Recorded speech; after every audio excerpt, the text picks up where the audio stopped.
One of my favorite anecdotes, Madeline Levine, a well-known and highly regarded psychologist in California, is really big on the lecture circuit. I mean, she can really pack them in. And one night she was scheduled to give a talk on parenting the average child at a school in Marin. Not one person showed up. And she said, apparently nobody in Marin has an average child.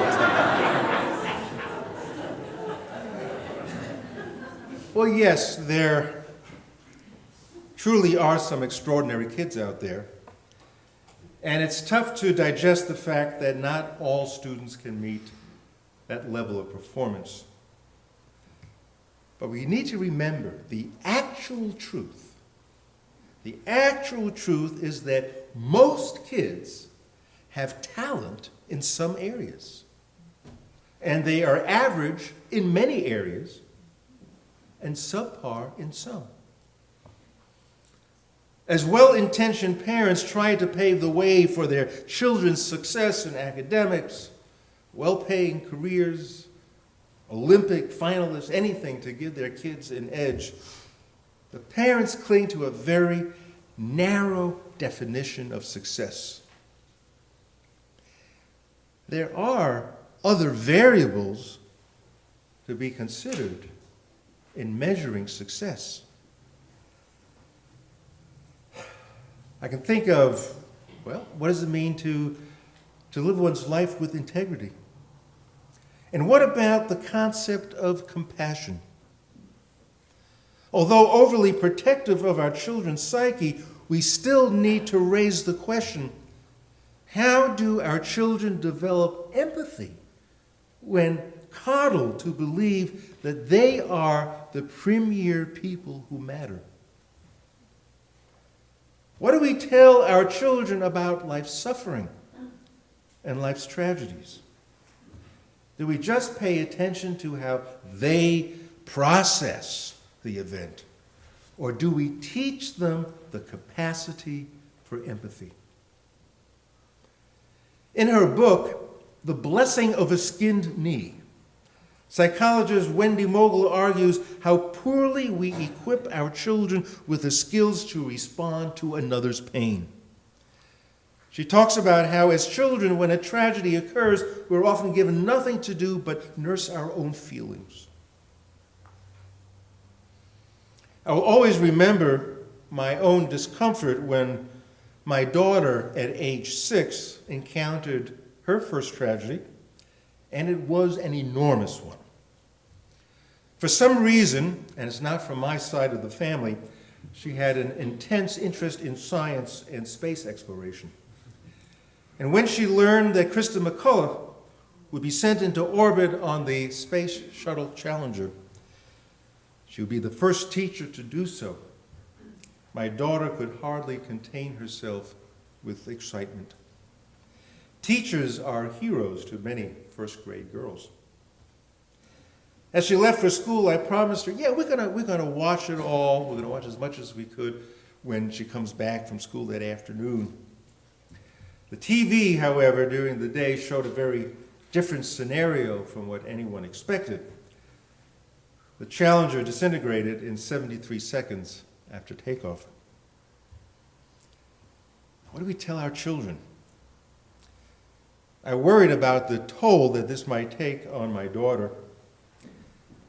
Do I protect her from tragedy, as the Buddha's father tried to protect him by keeping his son in the palace where he wouldn't be exposed to anything ugly out there? Just have him, really zero in on life's positive aspects. Or do I allow her to turn on the TV and watch the explosion? When she got home, she wanted to watch TV in a hurry. Not yet, I said. It was a terrible accident.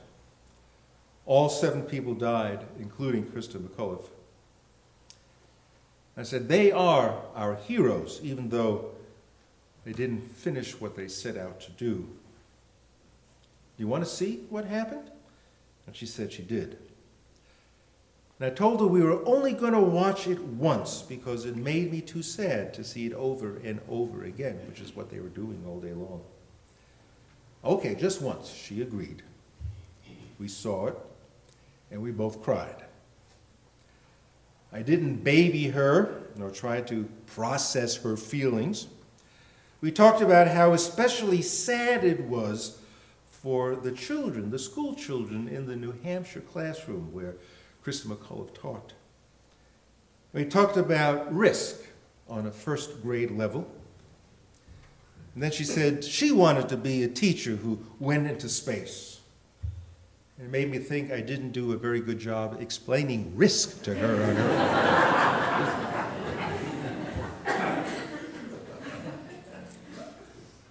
Once again, let me cite The Blessing of a Skinned Knee, and I quote, "An especially troubling aspect of modern child rearing is the way parents fetishize their children's feelings and neglect to help them develop a sense of duty to others. I saw an example of this when a child died at a high school where I lectured. The day after the tragedy, adults were stationed around the campus so the children would have someone to talk to if they felt bad. There were no good deeds to be done on behalf of the dead child, no organized lessons in social obligation. No one mentioned to help prepare and deliver dinners to the family or escort a younger brother from school. The emphasis was to keep the children's self-regard intact and their mood elevated." Wow. So what do we tell our children? I am as guilty as any middle-class parent in America today for fostering a climate of entitlement among our children.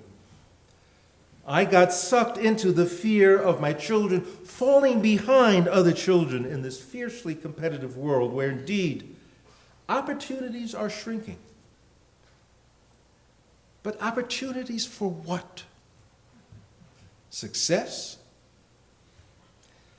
Do I cling to a narrow view of what success means, thereby making an honorable, compassionate life superfluous to that relentless drive to the top? What do we tell our children about vulnerability, feeling empathy, what it actually means to lead a good life, independent of status or income? What do we tell the children about responding to suffering, injustice, life's inequities, people who live along the margins? May I add to that, what do we tell them about what is sacred? What do we hold to be sacred? What are the principles that guide us in our responsibility to uphold those principles throughout our lives? And as religious people, or at least people who come to church and are engaged in a religious community, compassion for others, the emphasis on others. Compassion for others is an expectation throughout the course of our lives, at least in a religious community. So what do we tell our children? Climb the mountain. In fact, we will help you climb the mountain. But the point is for you to get a better view of the world, not so that the world has a better view of you. So be it.